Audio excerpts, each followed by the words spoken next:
मेरे को दुख होता, कुछ लोग बताते हैं ऐसे ऐसे कर्म कर रहे हैं कि एक बढ़िया बच्चे का भी पता लगा जाट है, उसने किराए पर घर भी नहीं देता कोई है कि नहीं, बोल तो पड़ो।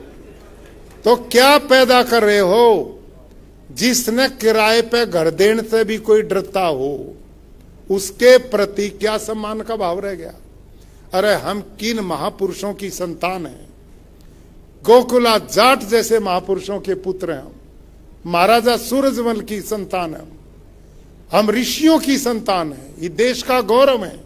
आज हम वो पैदा कर रहे हैं कि हरियाणा में 250-300 तो जेलों में पड़े, अपराधी पड़े कि नहीं पड़े, इससे भी ज्यादा। और हाल ये हो गया, पढ़ाते लिखाते नहीं, बच्चों पे ध्यान नहीं, एक एक गांव में 250-250 छोरे पंचायत बनावर किल की मारे सारा दिन, ना उन्हें काम ना धाम, ना कोई इनकी शादी करता, रंडवी फौज फिरे एक दूसरे की।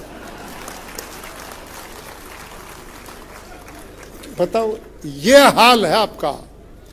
और तुम कर्म योगी हो, इन बालका ने दिशा दो, इनको अच्छा तरीका करो। और ये तरीका है, जितने चौधरी हैं, ये जो सुखी राजनीति न उठपटांग की, इसमें तो निकल के और सही ढंग से अपनी शिक्षण संस्थाएं बनाओ कोने पे, अच्छे अच्छे जौन बच्चों ने वहां भेजो जहां अच्छे संस्कार मिले, उनमें दारू का प्रतिबंध हो, अच्छे लोगों के भाषण प्रवचन हो, धार्मिक भावना हो, तो अपने आप अच्छे संस्कार बच्चों के बनेंगे। तो ऐसा मेरा निवेदन है।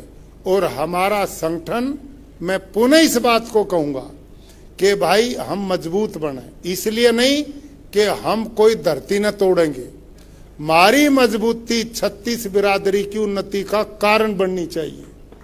लोगों को गर्व होना चाहिए कि भाई कहीं किसी बहू बेटी के साथ कोई गलत कर रहा, यार जाट का छोरा जा रहा, उसने वहीं पकड़ कर ऊँग दे, इस प्रकार की सोच हमारी होनी चाहिए, ये हमारी सोच होनी चाहिए।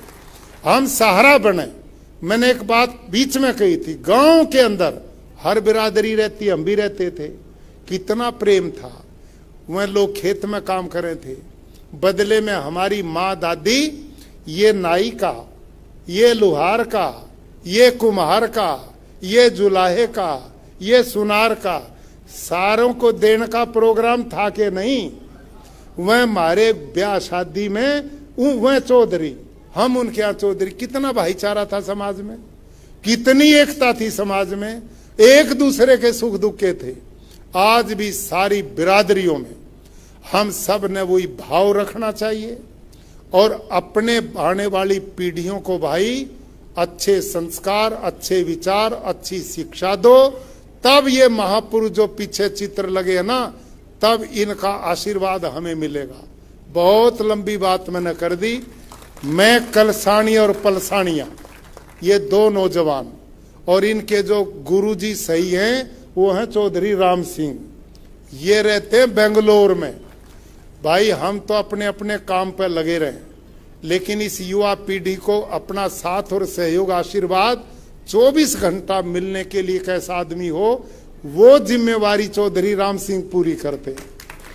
इनका बहुत बड़ा सहयोग उनके साथ रहता है और मैं इन युवाओं को बधाई देता हूं। भाई ये भी तो हमारे में हैं, ये भी तो इसी कौम से हैं। दारू ये नहीं पीते, बीड़ी सिगरेट ये नहीं पीते, किसी के प्लाटा पे कब्जे ये नहीं करते, किसी गैंगस्टर ये नहीं बने। इज्जत कमा रहे कि नहीं इस कौम में, हमारी भी इज्जत बढ़ा रहे, अपनी भी इज्जत बढ़ा रहे। ऐसे लोग, ऐसे बच्चे पैदा करो, ये सोचो सारी ताकत लगा के। पूरी ताकत एक ही बात पे हो कि अपने बच्चों को सुरक्षित करो। बच्चों को, थारे बच्चों में इतनी एनर्जी है, आप बुद्धि क्षमता से किसी से कम नहीं। ये चौधरी साहब अपनी बहू नई आई थी, मेरे तो बताई एक दिन इन बात, इनका नया नया ब्याह है चौधरी राम सिंह का। ब्याह होया, पिताजी तक कहने लगे व्यापार करूंगा। चौधरी ने कहा तू आप भी भूखा मरेगा, हमने भी मारेगा, जाट व्यापार का क्या मेल है। लेकिन जज्बा देखो ना, दुनिया से हटकर काम करूंगा। नई बहू आई थी, लोगों ने मुंह दिखाई पैसे दिए थे। उस बेचारी ने 135 रुपये मिले थे, मेरी बहनों इनकी बहू ने, और वह 135 रुपये न खोज लिए उस पर, और 135 रुपये लेकर बेंगलोर में गए। आज 1000 आदमियों ने नौकरी दे रहे हैं। ये काम सीखो, दूसरा ते सीखो, घर छोड़कर निकलना सीखो। दुनिया न अपनी बनानी सीखो और दुनिया का बनना सीखो। ये है जीने का तरीका। ये मार दिया, लठमोगर, तोड़ दिया, फोड़ दिया, ये पुराने जमाने की बात है भाई।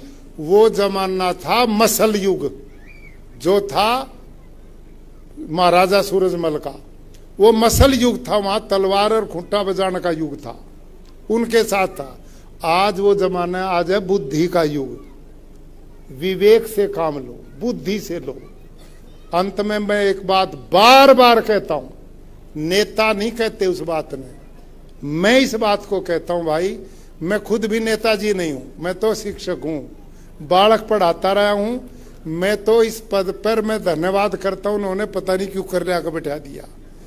वो तो उन्होंने बेचारों ने कृपा की। मैं तो कभी किसी राजनीतिक मंच पे जिंदगी में गया ही नहीं, मैं किसी पार्टी का कदे मेंबर बना नहीं।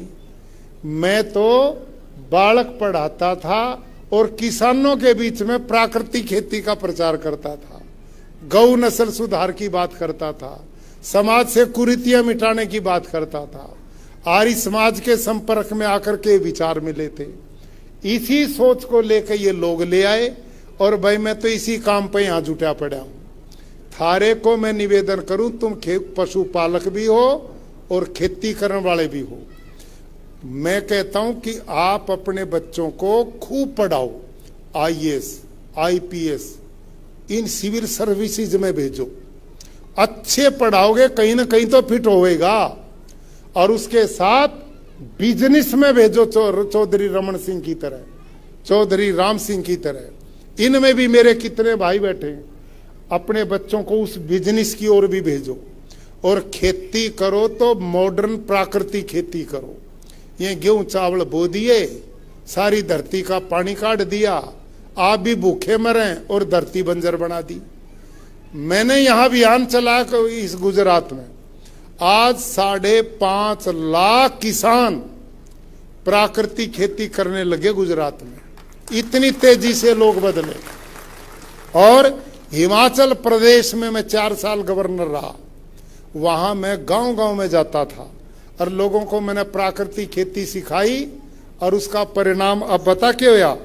देखो ये अखबार है, ये देखो हिमाचल का ये अखबार, इसमें लिखा है हिमाचल की 99.8% पंचायतें प्राकृतिक खेती करना शुरू कर चुकी हैं। पूरा हिमाचल बदल दिया। वहां के किसानों की 36% खेती की लागत घट गई और 8% इनकम बढ़ गई। और धरती बंजर होने तक बच गई, पर्यावरण बच गया, पानी बच गया, और लोगों को कैंसर करके अस्पताल भेजने तक पिंड छूट गया।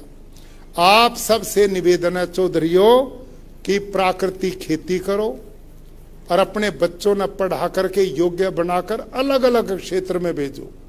सब जगह आपके बच्चे जाएं और गुणवान बन करके जाएं।